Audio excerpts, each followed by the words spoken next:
How do you spot a liar? Well, it's the old joke, isn't it? How do you tell if a politician's lying? Because they're moving their lips. Yeah, it's not that simple, is it? And I suppose this is the premise, is it not, of Traitors at the moment. Last night, you saw a traitor being thrown under the bus by a traitor. The faithfuls on Traitors not really good at spotting liars. We've still got skin in the game on Traitors at the moment. Both contestants, Molly and Charlie, are from Bristol. This is a really interesting psychological competition. 22 strangers effectively playing an ultimate game of detection, backstabbing and trust. Basically, let's be honest, Traitors is a really good version of Murder in the Dark. I mean, it is, isn't it? It's like Gladiators is soft play for adults. Dr. Rachael Molitor is a chartered psychologist, and she can perhaps help you and me spot a liar. Rachel, good morning. Good morning. Fabulous topic, isn't it? It is. It is very much of its time. Are you watching Traitors?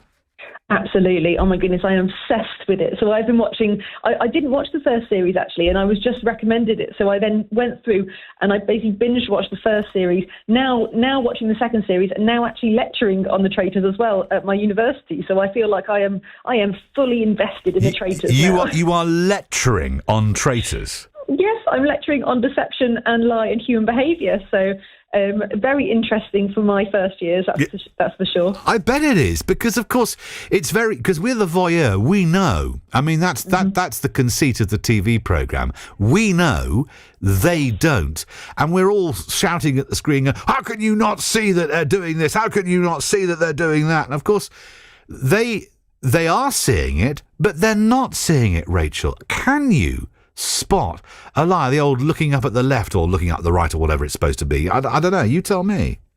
It's so difficult to be able to spot a lie, and we're saying it exactly as we are watching the TV at the moment and saying, I can see it, and obviously we know who they are. Yeah. But actually being there in that time, it's very much like going to a murder mystery and being part of it. You never get that bird's eye view and to be able to see what's actually happening and what's going on. And there are traits that people would suggest that you can see someone lying. So, for example, as we see in the Traitors, having inconsistent stories, maybe saying something, not keeping their story straight, or avoiding eye contact. I know some people that I know who may have told me little white lies, shall we say, and they can't look you in the eye, or they can't try and stop themselves from smiling. So a lot of sort of facial expression makes a difference. But also sometimes that could just be the person and their personality. So one of the ones you normally hear of is changes in vocal pitch. So being nervous can be a sign of deception, but also you could just be a relatively nervous person, again, your personality. So I'm trying to be mindful to not make everyone now go around and start questioning all their friends and whether they're lying to them. If their voice changes or they don't look you in the eye. Does it become easier to spot a lie the more you know somebody? Or is it, knowledge breeds contempt? I think we can see this very much in the Traitors. When we're following through week by week, we can start to see how people are starting to understand people's personalities. As you're starting to understand someone's human behaviour and starting to understand how they act, how they interact, the longer you know someone, the more you can actually understand someone's personality, so you can see if there is a shift, you can see if something is going on, you can see if there are maybe changes to them. But again, those changes may be from a sort of external factor, and maybe they are lying for a reason as well. So it is very important when we look at deception and lies. We lie or we deceive for three main reasons, which is either to protect ourselves from something which could go wrong, to protect others. So, for example, if you're saying that your mum's dinner is absolutely fabulous, or maybe it's not so much, we're doing it as a little white lie, but we are protecting others, or we're promoting ourselves. Sometimes we do like to extrapolate, and we do like to exaggerate on what we may have. Gild the lily, as it were. Make ourselves better, yes.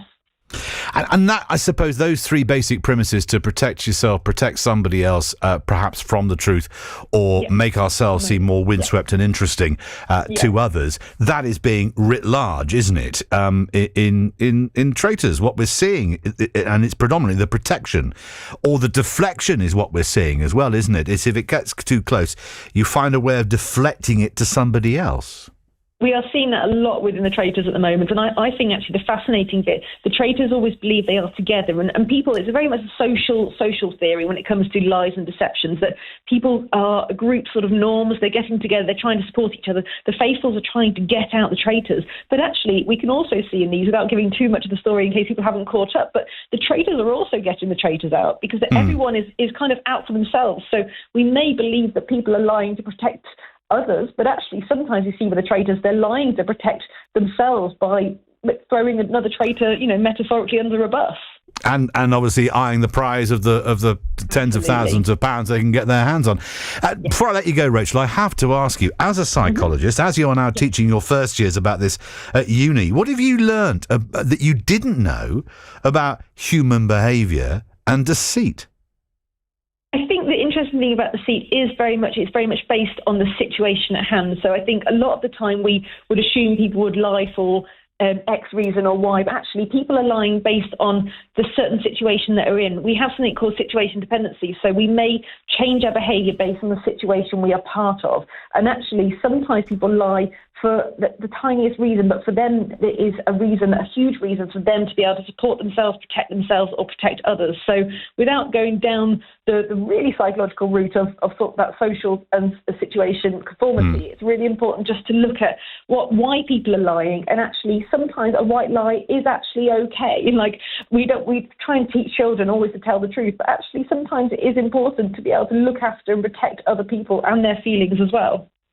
Yeah, I mean, there's a great difference, isn't there? Saying, "Mum, I thank you so much. I really enjoyed that dinner," as opposed to "Who broke that? I didn't." Exactly. Yeah, very different. Rachel, thank you so much for joining me. Good to talk with you again. Thank you for being on the programme. Thank you so much. Thank you. Dr. Rachael Molitor there, chartered psychologist. Fascinated that she's now lecturing on this. TV into the university. How do you spot a lie? Do you have a technique? 08000 855 949.